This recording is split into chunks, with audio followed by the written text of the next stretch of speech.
Just kidding. All right, welcome to the Golden Experience. My name is Jonathan Golden. Of course, I am your host, and we are in 2022. I have Chris and Ciara here. They happen to be new now, new to our firm, but we're not going to be talking about real estate necessarily. But let me tell you how I met Chris. I actually met Chris at Starter Southfield before he came. Sure did.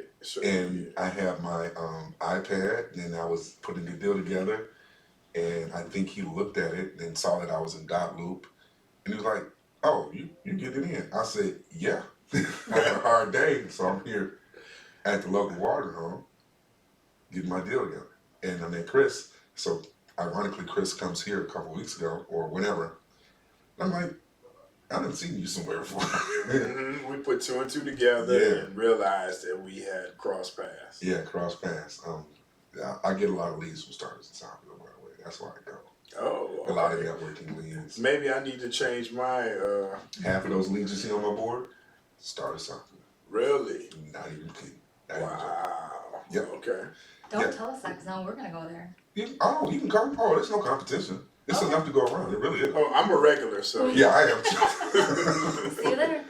You close to started Southfield? Nope. Okay. She said nope, but I would. And this is Ciara. I don't know very much about Ciara though. Not yet. You're new to. Are you a new real estate agent? Are you? No, so I actually got my license back in 2018. Okay. But I was still in college, so I was kind of dabbling whether I was going to either drop out of college or continue real estate. I decided to stay in college. I at least got my degree. Finally graduated this past December 2021. Okay. Congratulations. Thank you.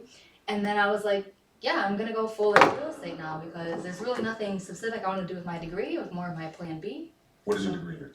It's in communications and business. Okay. So, I mean, it does go hand in hand with what I'm doing now, but I don't necessarily wanted to get into corporate America. I'm like, let me try real estate, see how it goes. It's going really well, so. She wants to be an entrepreneur. I am an entrepreneur already, too. Are you? Well, you're on the right show. This is what we talk about. Really? Yeah. May I ask what you do? So I own my own branding and small business agency. I work with a lot of like small businesses, especially downriver where I'm from. I do like logo work, social media help. I do business photography, help them get client or content. So What's the name of the business? Nice. Design. So imagine the word designs, but drop the D and replace it with a C for Ciara. All right, and they can go to what Designs at. So I'm on Instagram at Designs, or if you go to ciaracolon.com, you can go link through there. Oh, sweet. Okay. Nice. You got Cologne? Yeah, Was that my your last name is Colon. I knew you were going to say that. No, my last name is Colon. Okay. Spanish. Okay. All right. So Chris, Yes, sir. I'm gonna start. We're gonna get back to you, Ciara. Okay. So help me chime in with Chris, because Chris is. I already see Chris as a silent assassin. Chris is like the guy in the room. Everybody's hectic and all that, but the one that's quiet is really the one who's running stuff. That's Chris. I don't know about that. The one that's really moving weight in the room is the quiet one. That's Chris. All right, so we're gonna start. I was gonna start off, with the real estate career. How you get into real estate? Tell me the story about how you were forced to be a real estate agent. Well, yeah, actually, I started investing first, and so I was investing, but I was also working at Chrysler as a team leader. And they came around and said, hey, we're moving your plant 60 miles east. I'm like, I'm not too cool with that. So it was right during the crash. So I decided to take the money and run. And I started doing real estate. But what happened was my partner and I had a small office, and we were doing a lot of transactions. So one day, the state of Michigan knocked at the door, and I heard them. I was in the back, and they said, hey, is Christopher Shaw here? And they're like, yeah, he's in the back. And I didn't know who it was, I'm thinking positive, like, oh, somebody wants to do a report on me? Because I did have somebody on Detroit News actually ask me a couple of questions, and it was in the paper. And I wasn't even licensed then. But long story short, they just asked me and said, hey, you're Christopher Shaw. We need you to get your license because you're kind of much at your maximum as a non-real estate agent on the deals you've done. I hadn't done anything illegal, but I was getting to that point. So I said, oh, okay. So then that's what made me get my license quick, fast, and in a hurry. So what was you in the paper for? They were interviewing, because again, that was at the time of the crash. So they were actually talking about, I don't know if you all remember back then, probably not, but Obama had this program for people who were looking to get qualified for homes. And so what we decided during the crash, we were just trying to get in where we fit in, so we kept reinventing ourselves. We had relationships with investors, and there were still a few people around who were qualified, so we would marry the two, introduce them, and then we would charge a fee in between. Then that kind of well ran dry. Then we started to become experts in the Obama program. And so they just happened to come to my office building, ask a couple questions, and I didn't think anything of it. And then I got a couple phone calls like, "Hey man, you're in the paper." I'm like, "What?" A couple quotes that I said. So I was a fake realtor then. So. So that's what I'm talking about, moving weight. He was really moving weight. He was plugged like a mug. That's scary though when they come knocking at your door though. Yeah. So you did real estate investment.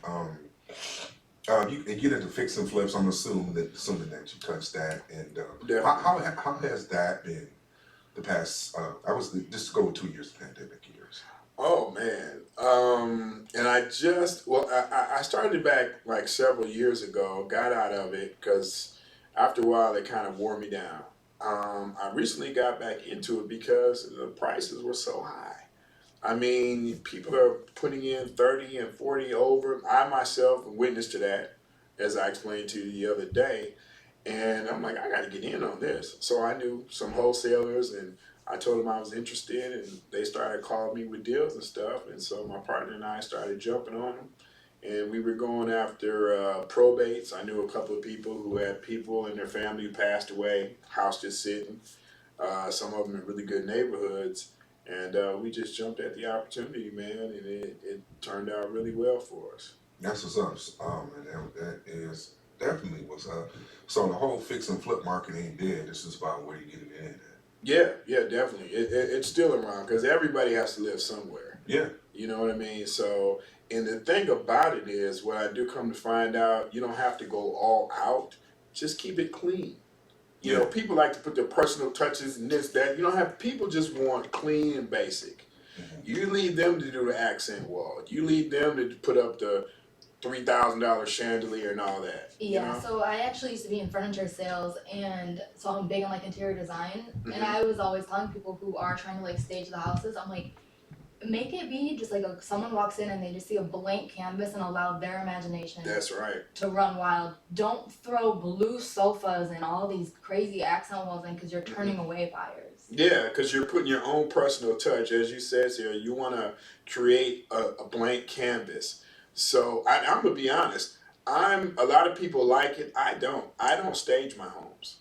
Because I like to people walk and see their own stuff in there. Sometimes it's kind of hard for them to get around, what's already in there. So I keep that to a minimum. For sure. That's what's up. Would you ever go back to working for somebody? Chrysler called you back and said, "Mr. Shaw, we got $100,000 a year. Come on back."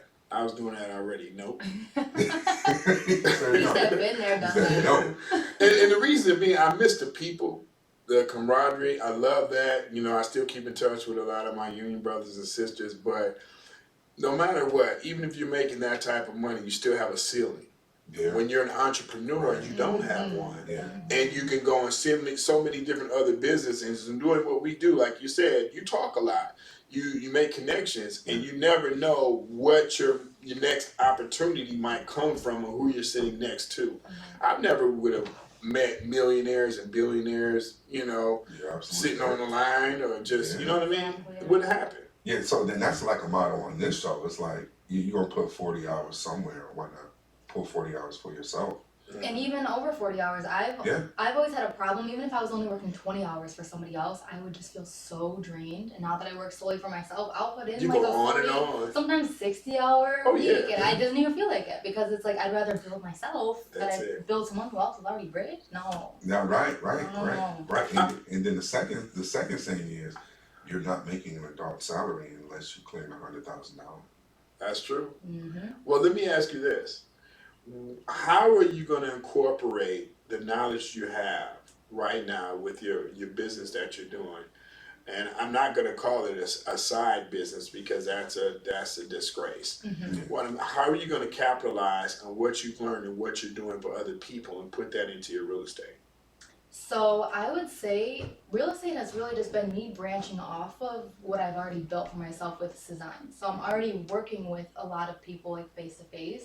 So if I can just take that same knowledge that I learned through that and that I learned in school, social media is huge for me, owning that social media agency. So that's really where I'm trying to put most of my knowledge in, whether it be for me bringing in more real estate clients or me maybe down the line helping other real estate agents that are getting into the field, because that's still building a name for myself, which is going to be drawing more attention to me and possibly my business. So Okay, I'll tell you what. I work with social media. You might as well call them a social media company now, right? But I would much rather prefer, because they just put you in a box. I'm not saying they're not. I'm not gonna name drop or anything, but I feel like it's vanilla, and they're gonna do what they do systematically. Where I can come talk to you personally, and you're like, okay, Chris, you know what? Let's do this instead of that. If we do this, that's what I'm about. And so as soon as my contract is over, which will be around, I think, May or June, guess who I'm coming to see? hopefully me. Yeah. Okay. Because cookie cutter, oh my gosh, I'm so against cookie cutter anything, whether it be like cookie cutter lives where people are like, oh, you have to do this is the cycle of life. So against all of that, because no, it does not work for everyone. So exactly what you just said, I'm just going to touch on it real quick. My clients know that when they come to me, you're not being put in a box. Like, I'm popping up to where you work. We're going to record some content. We're going to do what works for your audience, because social media is not cookie cutter. Your audience is like, they are active at certain times of day. Like, it really depends like what you're putting out there. You have to study your audience to be able to know what content you should make. It's not cookie cutter. So I love that you said that. Yeah. I do my own social media. One person here that is big is Jen. Oh man, Jen is huge on social media. She has a following and everything. She posts 2 times. Well, it seems like an hour, but it's probably 2 times a day. But she was the one who got me started. And you need to post twice a day. You need to post this. You need to do this. You need to do this. My podcast has been consistent for a whole year now.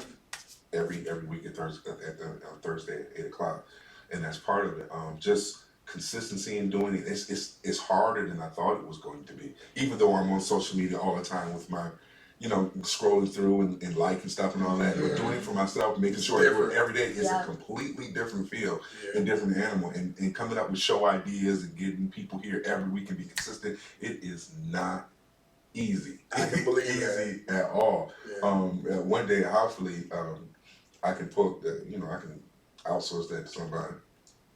Again, You know what I'm saying? So, but yeah, man, and I've gotten a lot of, every time I've built up the fact that my consistency is to the point where when I post something, I always get some type of lead or referral. That's amazing. Wow. Every time, but I post sparingly. I don't post the house every week. I don't want you to think that it's just like that. It's just all about that. It's just I once a week I put a house up that's listed. And I get at least 5 or 10 referral leads for that. There are a lot of them are naturally not always transactional, but there's people I got that I didn't have before. Yeah. I got a confession to make.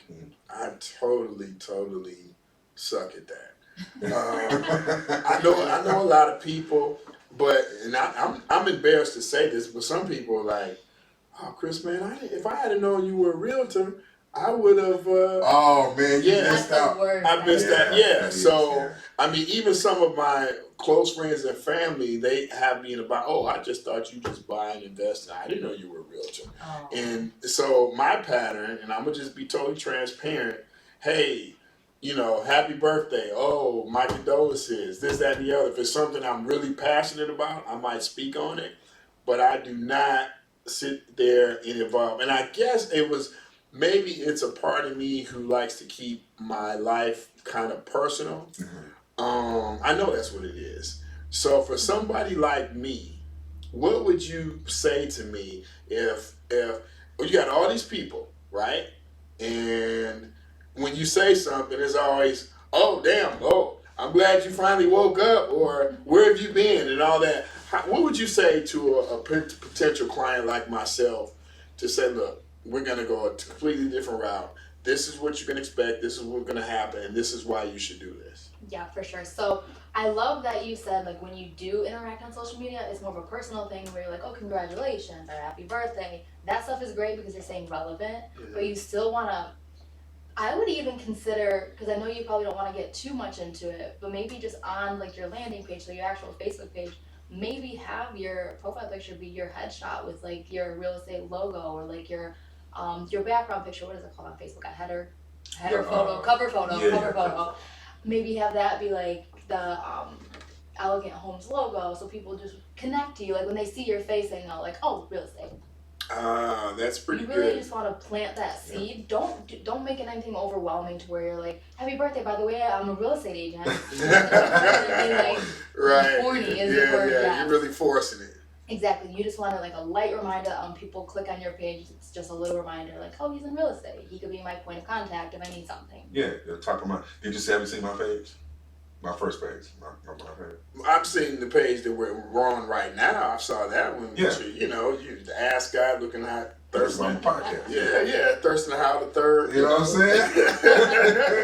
you understand? I see you. So see, I'm gonna need you to look at my stuff. I will. I'll have to take a look at See it. if I need a little help or something. I'm gonna study you guys until you decide to bring me on. Okay, that'll work.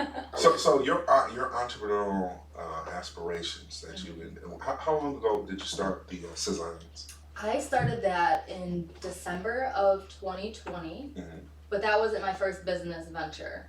I've been in sales myself since I was 15 or 16, I cannot remember. Wow. Hold on, what were you selling in 15 or 16? I was selling prom dresses and wedding dresses. That's what's up. And yeah, I even made it to a management position in that by the time I was 19, but... You're just a natural grinder. But let me tell you guys why. Growing up, my dad's in sales, so he's been a huge influence on me. Like, see, when you mentioned uncapped income, I've never in my life thought I could live on a capped income. Just the way that I see how much my dad enjoys sales, it's like, why would you ever limit yourself? By the time, I think I was like 5 years old, people would say, oh, what do you want to be when you grow up? Do you guys want to know what my answer was? What's that? What? I want to be the CEO of Ciara Incorporated Fashion Design. That's what's up. And that line is like engraved in my brain. So when I say it, it's like I instantly remember how I was when I was 5. But then I'm thinking like, how did I even know what a CEO was? I still don't know the answer to that, but that's what I wanted to be. I've known from the time I was little, like, I need to be my own boss. And I've tried to work a couple of different jobs, like furniture sales and all these other sales jobs. Like you said, I tried to work. The key word is tried. The key word is tried. Anybody who knows me knows that I was just not built to work for other people. Like I don't know how people are gonna take it when I say this, but I do not like when someone tells me where I need to be, at what time, how many days a week they need to see my face, how many hours I have to put in. Because it just feels so forced, and I feel like I can't show up as like my true potential. And then don't let them start talking dirty to you. I will walk right out the door. Like, I have walked right out the door too. And it sounds so bad to a lot of people, but it's just like I know what I'm built to do, and if I feel like I cannot grow and prosper in that environment, I'm gonna remove myself. Yeah, I've had several. You gotta look through my shows. We've had shows we talk I'm in excited. depth I need to about go. that subject right there. I have to go Yeah. see. Yeah. So that's Cezannes. So how much, what is your reach as far as your clientele you're dealing with? What kind of clientele are you dealing with? I definitely set a cap on how many clients I bring on at one time because I want to make sure that I can help everyone. I like that. Yeah. Yeah, I'm definitely not like, oh, how many can I get? No, people see me. Quality over quantity. Absolutely. People see me post all the time like, oh, I can take one more extra client this week, but that's it. So I try to bring on probably at least 4 branding clients a month because those branding packages can range how many things they actually need. Some people need strictly just logos. Some people need the entire brand package. So it really depends on who needs what to how many clients I can bring on in that month. But I would say 4 definitely for branding, 1 or 2 social media management clients because that in itself is a lot of hours put in when you manage someone's social media platforms. Photography clients, those I don't cap myself on that because that's like I will stop into someone's place a business for like 45 minutes and do a quick photo shoot, go home and edit them and return them. So I don't count myself on that, but I definitely limit how many design clients I bring on. That's a dope business model. There's some Definitely things up that for I've some help and learned critique. myself. As much as an expert as I can claim to be, it's always ever changing. Like TikTok right now is what I'm trying to master. Yes, That's that's hot. my next goal. It's hot. TikTok. And addictive. TikTok real Addictive, to say the least. I mean, but for what you do, everybody is a brand. Yes. I mean, when you think about it, everybody walking around, even if you're just a 9-to-5 person like we talked about, you're still a brand. Yeah. People look at you and they think certain things about you. So it's really important how you portray yourself. Absolutely. We're basically selling ourselves, selling our personality. Every day. Like they do business with you if they like, trust you. Yeah, Exactly. they do. And people are real predictable. People like to brag. People like to say, oh, you need to go see my girl, Ciara. Oh, you need to see my guy, John. People like that. People love it. Makes them about feel vendors. important. Yeah, oh yeah. I'm associated with that. Yeah, right. Yeah, people don't necessarily buy products and services. They buy the reason that you do them or how you do it. Yeah, I totally agree. Yeah, so now how all of that wealth of knowledge and experience you've had in being in sales, how are you personally going to parlay that to the real estate part of your entrepreneurship? The best part about it is that I can come up with that on my own. No one's telling me how many sales I need to have each month and all of these things. So I'm really right now, since I'm freshly into the industry, I'm really gauging. Like, I don't have exact answers for you yet because I'm still gauging what works and what doesn't. I know social media is going to be a big part of my business plan. Today we talked about the circle processing, like all of those things. That's a little bit salesy, so I have that background. Yeah. So if I can just wrap up everything I know in a cute little box and turn it into my real estate plan, I think I'm going to be in a very good position. She's gonna kill it. Yeah. Because her worth ethic already, and for what you know for branding yourself. And I like when you just said it sounds a little salesy because people just naturally gravitate people they can relate to, right? Yeah. So if you take away the part about, buy a house and do you know how much your home's worth? I mean, if you constantly talk like that, people will put you in a box. But if you can kind of touch on it here, touch on it there, again, I know I'm preaching to the choir. It's just my experience with just, life. So. You're the OG of real estate over here. I'm just, All parts of real estate, exactly. Right.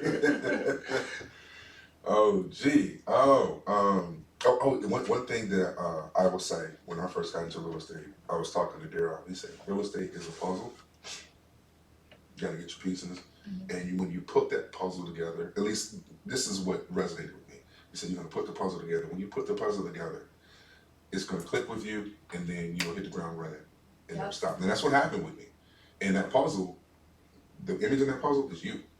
Yeah. As that agent, as that problem solver, as that person who can make things happen. And once I hit the ground running, once I got it together, boom, I took off. Now I'm on a different puzzle.